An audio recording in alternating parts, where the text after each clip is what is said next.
Bienvenue à la Mediabox. Pierre-Alain Fridet, vous êtes là pour nous parler de votre rapport sur les mesures illégales des gestions des migrations. Pourquoi ce rapport et pourquoi maintenant? Alors si on écoute la commissaire aux droits de l'homme du Conseil de l'Europe, Mme Mijatović, on est face à une déferlante dans ce domaine-là.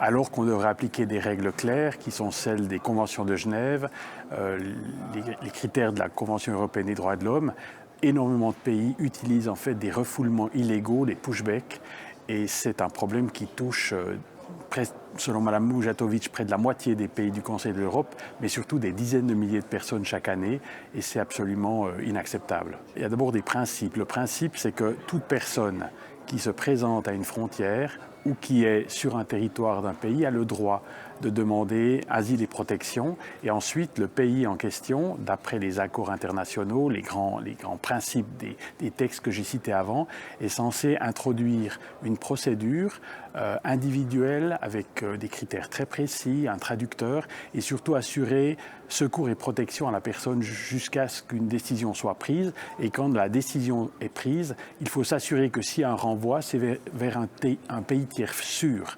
Donc il faut vraiment assurer la sécurité de la personne tout au long de la procédure. Et en fait, c'est quelque chose qui se passe en mer.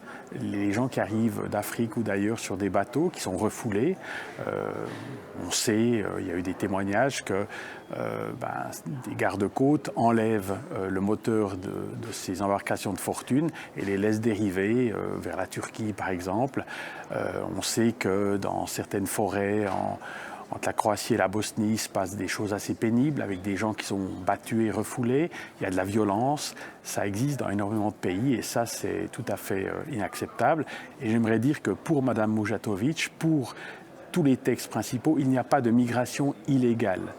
Il y a des migrations irrégulières, mais c'est toujours légal parce qu'une personne qui veut demander aide et protection, d'après nos grands textes fondateurs, doit toujours le faire.